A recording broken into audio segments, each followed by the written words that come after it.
Hi, this is John, the creator of Tale of the Manticore.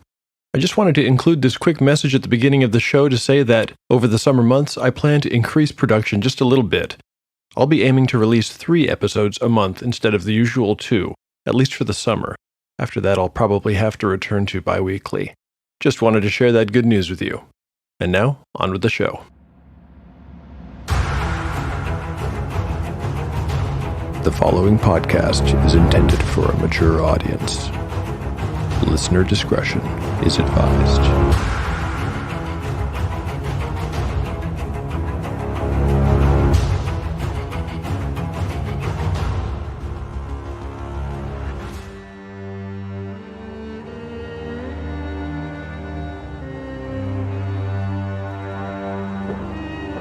Welcome back to Tale of the Manticore. Like the creature from which it takes its name, Tale of the Manticore is a mashup, a crossbreeding between 2 different species of storytelling. Here you will find the unpredictability of old-school paper and dice games with the storycraft of a dark fantasy novel. No character is sacred, and no character will be spared. If the dice decide, their fate is at hand. The dice determine all. According to lore, the tale of a manticore is barbed with cruel iron spikes. There will be much pain in the days ahead.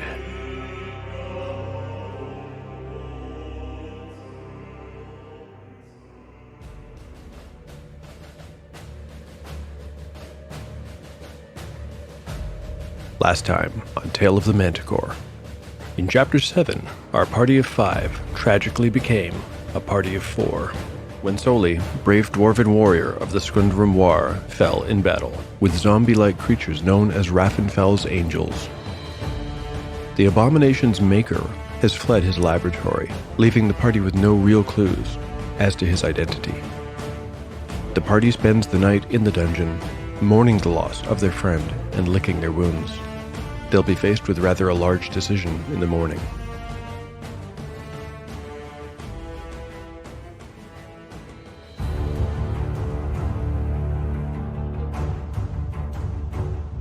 Chapter 8, Part 1, Day 3, Morning. Status: Kagan, 2 out of 8 hit points. Umura, 4 out of 5 hit points. Gyrios, 5 out of 7 hit points. Eridine, 4 out of 4 hit points. Spells available.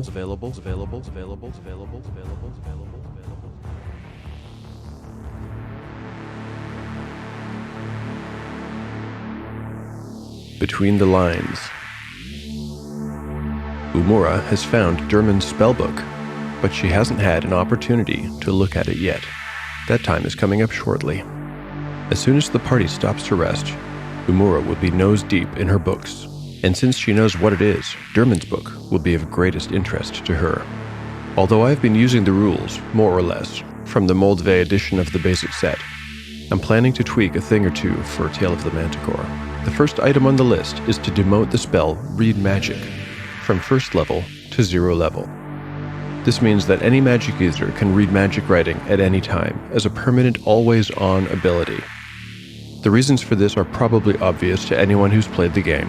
There's absolutely nothing interesting about it from a role-playing point of view, and it's crippling from a gameplay perspective. Magic users have it hard at beginning levels, and for good reason, but this rule chains them to a giant, no-fun-sized anchor. If a magic user wants to learn a spell from an enemy book, or copy a scroll spell into their spellbook for permanent use, I'll have them perform an intelligence check. Success means they keep the spell. In the case of a scroll, the original writing will immolate upon being copied. Failure means the magic user cannot understand the spell and must wait until they gain the next level to try again. Magic users cannot copy a spell of any level higher than they can actually use, whether it be from a book or a scroll. A bit more on scrolls. Consistent with the basic rules, I'll allow anyone to read and use a protection type scroll. There's one more change I'll be making though. It occurred to me the other day that it made no sense for a clerical scroll of one religion to work with a cleric that was not of that same faith. In fact, any cleric worth their symbol would refuse to recite a spell that glorified or drew power from another deity.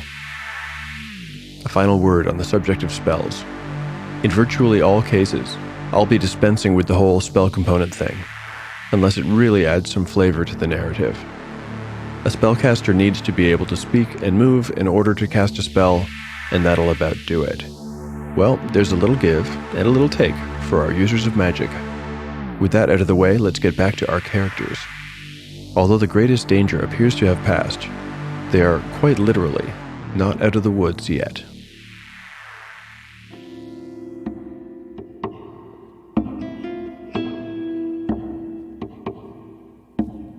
"Thanks again, Kagan," said Gyrios as he limped alongside him.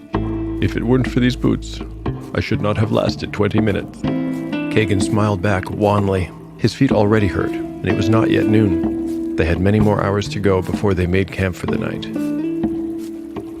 The map, combined with what they remembered from the march into the forest, indicated that they had at least 5 days' worth of walking ahead of them, if not 6. Accordingly, the party had left the tower at dawn, hoping to make use of daylight and the relative safety it afforded them. They followed the river upstream for a time before stopping to recheck the map. "If this is correct, the river will continue straight ahead a ways and then fork," said Kagan. Before leaving the tower, the party had agreed that the best and simplest course of action would be to first concentrate on getting out of the Kingswood. Once they were out, they could each make a decision on where to go. The most direct route, free of the place, pointed more or less toward Burke, and so it seemed that town would be their destination. In mid-afternoon, Eridine came up to walk beside Gyrios. "I never thanked you for what you did for me back there." Gyrios lifted an eyebrow, not entirely sure what the girl referred to. "I have excellent hearing," she said. "Oh, Gyrios trailed off.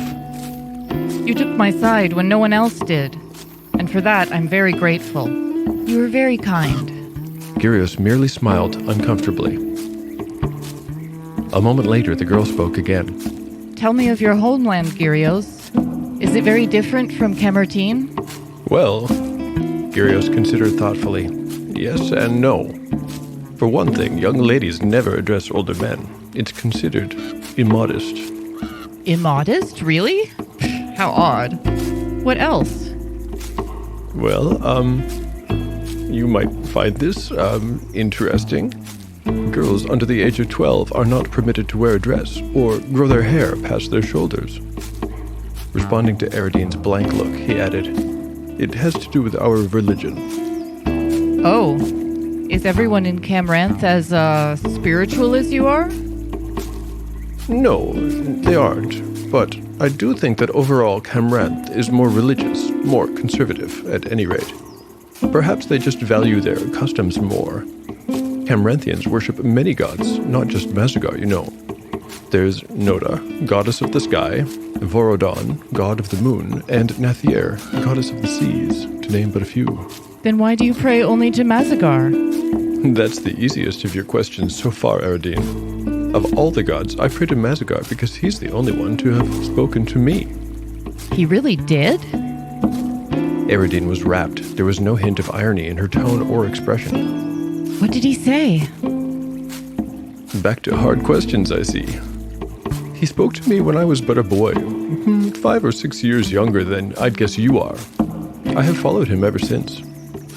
As to what he said, well, that is something I will never share. It was for me alone." "Oh, I didn't mean to pry." "Not at all, Eridine. I am most pleased to tell you anything else you might wish to know about Mazagar or Camranth, or any of the other gods. Each is fascinating in their own way." "I should most like to hear about it. All of it." And so Gyrios lectured as they walked, and Eridine listened. Sometimes she had a question, but mostly she just listened.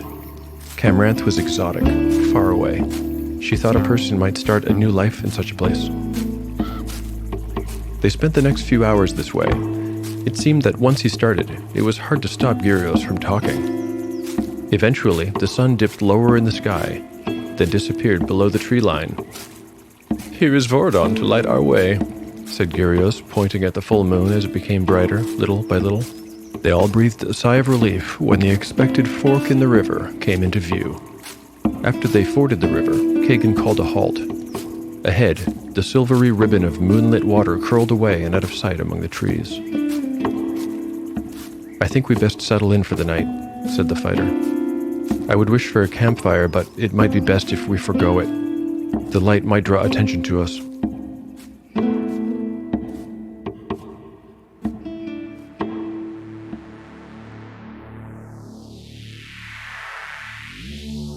So, for the second time, the companions will spend the night at the riverside. All are footsore. Their arms ache from the equipment they carry, for by now it is significant. Before departing the tower, they had carefully collected everything of use and value and distributed it amongst themselves. Kagan took the coins and the ring from Soli, as well as the book on goblin language and a dozen candles. All of this went into a sack he'd emptied out in the laboratory. Eridine now bore Soli's short sword and her dagger. She also carried the silver candelabra in her free hand. Gyrios and Umura shared the remaining books, oil, lantern, and water skins. An updated set of character sheets including their full inventories is available, along with this episode's show notes on taleofthemanticore.blogspot.com. The party's at risk during the night, even more so than during the day, and so they must set a watch. The watch will last roughly 2 hours each and happen in the following order: Umura, Kagan, Gyrios, and then Eridine. Luckily for the party, the Goblin's map is more or less accurate and does indeed show them the way out of the Kingswood. The journey will take 6 days, and the party is in some degree of danger for the duration, for the Kingswood is a deadly place to wander. Instead of rolling for encounters every few hours, I'm just going to roll once per day. If an encounter is indicated, I'll be using a new wandering creature table that will replace the ogre encounter with the chance to find some evidence of Raffenfell's passage, for he went this way too. This list will also be posted on the blog. In the interest of keeping our story moving along, I'll rule that the party has just a 1 in 3 chance of encountering something potentially dangerous every day. If something is indicated, I'll roll high-low to see if the encounter happens in the day or the nighttime. Here are the rolls. A 3, nothing on the first night. A quick sidebar for the second day. Umura will make her attempt to understand the 2 spells in Derman's spellbook today. She needs to make a successful intelligence check of 17 or under. It would be a surprise if she failed, but let's see the rolls. For the spell, Light, Umura rolls a 18. Wow, how unlucky. She simply cannot wrap her mind around the incantation, and she'll have to wait until level 2 to try again. It's critical that she succeeds on this next roll, or she'll be without any spells until she levels or finds a new one to study. The roll. 10. Damn, that looked like a 20 at first. Umura has successfully understood the spell Charm Person. She memorizes it before they set off for the day. Let's continue our rolls for wandering encounters now. Day 2. A 6. The party heals a hit point each and encounters nothing. Day 3. A 4.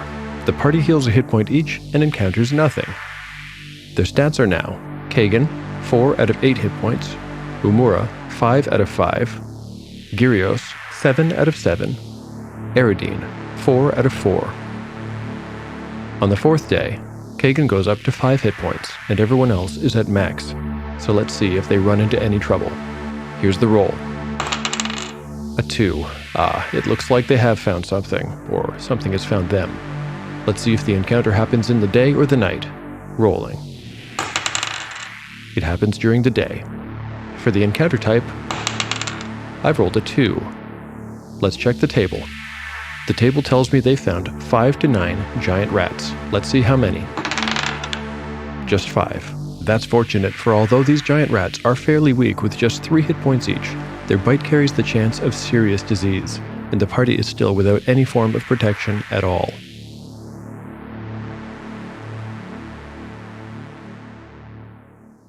Are you a rookie dungeon master, lost in the vast and seemingly endless world of Dungeons & Dragons? Or perhaps you're a veteran game master with renowned TPK abilities, but you wish someone would just appreciate all the finer details you put into the game. Yeah dude, we hear ya. Ignorant Dreams of a Rookie Dungeon Master is not just an advice show filled to the brim with tons of great information on how to become a better DM. No! It's a community for the self-loathing, narcissistic, and delusion-filled figures behind the screen who keep this whole game a-going. So, next time you find yourself with a big question about dungeon mastering, or you need an attaboy from people just as crazy as you, tune in to Ignorant Dreams of a Rookie Dungeon Master anywhere you get your podcast fix. It's middle afternoon when Kagan stops the party. There's a foul smell of decay in the air, although it's difficult to determine where it's coming from. By the time the party finds the source of the stench, it's too late to avoid being noticed. Along the riverbank, up ahead and obscured from sight until now, the lifeless body of a large black bear can be seen. It's half in and half out of the river. Now they notice flies buzzing all around it, settling in a cloud upon the carrion only to explode into the air as though the swarm shared a single thought. Each time the flies take to the air, the party members think they see the bear move. More precisely, it seems as though something moves inside the body. The flies alight and again take flight as one. This time the party can see what is causing the movement. Rats, the size of dogs, 3 feet long from snout to rump and with black coats slicked down with gore, are feasting on the dead bear. They've noticed the party and squeal their threats. The party does not retreat, but follows Kagan as he rushes toward them, axe held high.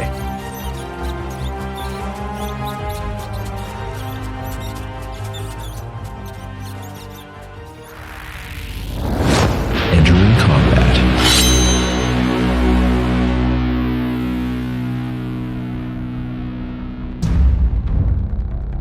The rats each have 3 hit points, an AC of 7, and do 1 to 3 points of damage on a successful hit. Furthermore, every successful hit carries with it a 5% chance, a 1 on a d20, to become infected with disease. We'll deal with the particulars of that when and if it comes to pass. Also, with 5 rats, one of the characters will have to deal with 2 at once. Aridine is our unlucky winner. Let's get into it. Neither side is surprised, so it's straight to initiative. Here's the rolls, the giant rats. A 2, the party. A 6, the party rushes in. Aridine strikes with her short sword. A 17. For 6 damage, Aridine has cut a rat in half in her first blow. Umura's up next. She stabs with the silver dagger. She needs a 12 to hit the rat's AC of 7. A 12, that just makes it. She does. 2 points of damage. Gyrios swings with his club. He also needs a 12 to hit. But an 8 is not going to do it. Kagan swings his axe. He only needs an 11. He's gotten an 11. He does 4 points of damage, opening a gaping hole in one of the rat's side, and it falls over dead. Now it's the rat's turn. The rat on Umura bites at her. It needs a 10 to hit her AC of 9. It's got an 8. Umura kicks it away. The rat on Gyrios attempts to hit him. It needs an 11. It strikes with a 13 for 2 points of damage. The rat has bitten him viciously on the leg. Now here's the really bad news. There's a 1% chance that this bite carries with it a deadly disease. Here's the roll. A 15. The number we're not looking for is a 1. The rat on Aridine attacks her. It also needs an 11 to hit her AC of 8. It rolls a 2, and Aridine bats it away with her blade. Round 2. Initiative. The giant rats. A 2. The party. A 5. The party has won again. These creatures are more dangerous than they appeared. The party has redoubled their efforts. Aridine swings her sword. A 16. She's hit again for just 1 point of damage. Umura's next. She needs a 12 to hit the rat. She rolls a 1. She's dropped her dagger and can't see where it went. She's going to miss her next round while she looks for it. Gyrios needs a 12. He rolls a 3. The bite in his leg, compounded with his foot wound, has made him off balance. The pain is terrible. Kagan strikes. Nat 20. That's an instant kill on Umura's rat. Only 2 rats remain. They need to make a morale check now or flee. Their morale score is an 8. Their roll? A 3. They're going to stay, and they will continue to attack the same characters. The rat on Gyrios lunges. It needs an 11. It's got a 12. That hits.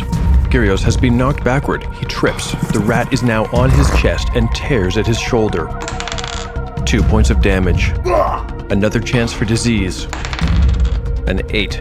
The cleric is lucky again. Eridine's rat attacks her. It also hits with a 15. Somehow it gets inside her blade's reach and tears at her arm. For 1 point of damage and also a chance of disease. The roll is a 16. She's safe for now. Round 3. Initiative. The rats. A 5. The party. A 4. These last 2 rats have both tasted blood, and they're in a frenzy. The rat is on Gyrios' chest. He bites down. A 17, that's yet another hit, 3 in a row. The rat has buried its mouth in the shoulder wound for 2 more points of damage and yet another chance for disease. The roll is a 19. Eridine's rat attacks her again. She shoves it back and prepares her counterstrike. With a 3, she's not even close. Umura will miss this round, but she sees a gleam of silver among the leaves and recovers her dagger. Gyrios tries to hit his rat. A 5, he is unable to get this thing off him. Kagan wants to help Gyrios and swings at his rat. But with a 2, he just can't quite connect. He wants to help his companion, but a blow might hit him, and he pulls his swing short. Round 4. Initiative. The giant rats. A 2. The party? A 6. The party needs to finish the job here and now, or I fear that at least one of them might have gone through everything so far, only to fall to a rat. Eridine slashes with her sword. But with a 5, the rat has dodged the blow. Umura swings. A 3. This is not going well for the party. Gyrios takes his try. An 18, Gyrios finally shoves the creature off him and brings the club down across the creature's back. There's the sound of crunching bone, and the beast stops moving. Kagan tries to lend a hand to Eridine. With an 8, he just can't seem to reach her in time to place a good shot. With 1 rat left, and it already hurt, I'm making one last morale check. A 4. It's going to fight to the death. The rat attacks Eridine. An 18, another hit. This one is for 2 points of damage. Eridine is down to her last hit point. She also has to roll for disease. A 1 and a 20 will do it. The roll is a 7. Round 5. Initiative. The giant rat. 2. The party? A 5. Eridine is in big trouble now. The party really needs to kill this thing. Eridine swings. But a 5 will not get the job done. Umura tries. A 10 is close, but still a miss. Gyrios is up. A 6, Gyrios can't connect either. This last rat is fast. Kagan takes his try. A 14. Finally, that's a hit. And the damage? 5 points. That's enough to kill it twice. This battle is over.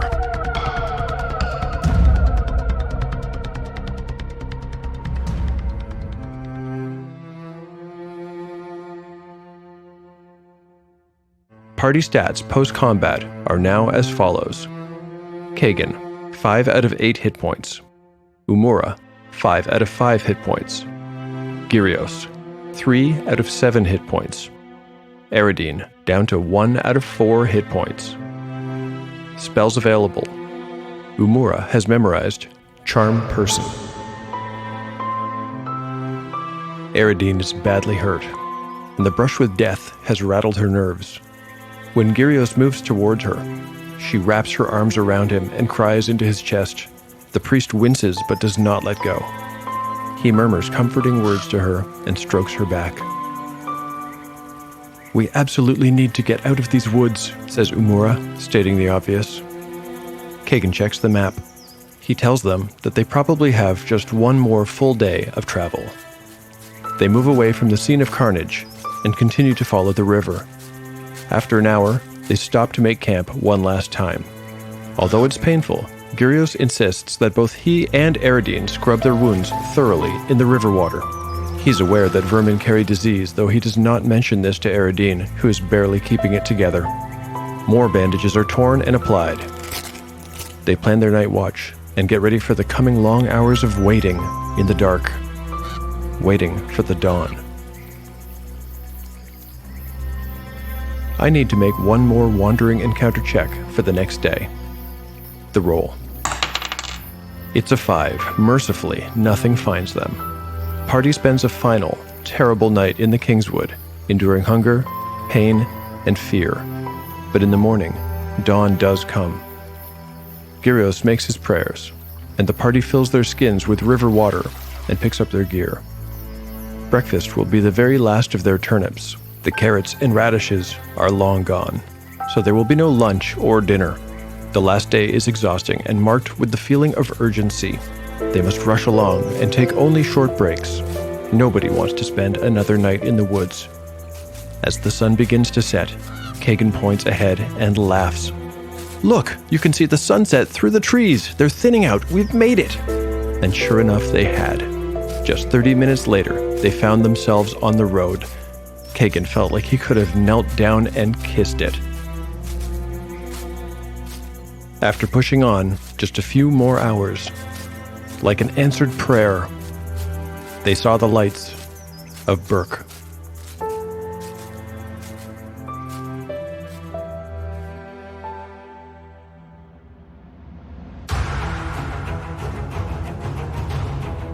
Thank you for listening to Tale of the Manticore. If you enjoy what you've heard and would like to support the show, please consider leaving a 5-star review on iTunes. It helps a great deal. Also, feel free to drop me a line at taleofthemanticore@gmail.com. I'd love to hear your thoughts on the show. I can also be found on Instagram. For show notes, more behind-the-scenes info, rants, and random thoughts, visit me at taleofthemanticore.blogspot.com. Our story continues in the next chapter of Tale of the Manticore, the story where chaos rolls.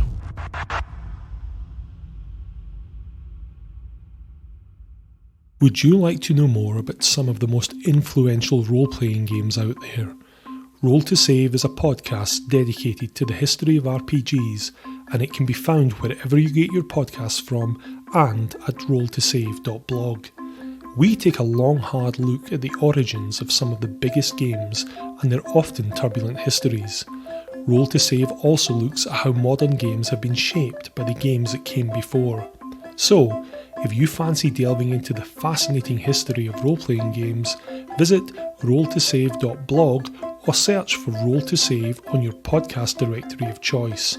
You can also contact us at @SavePodcast on Twitter. Join us on a trip down memory lane. You might be surprised at what you learn.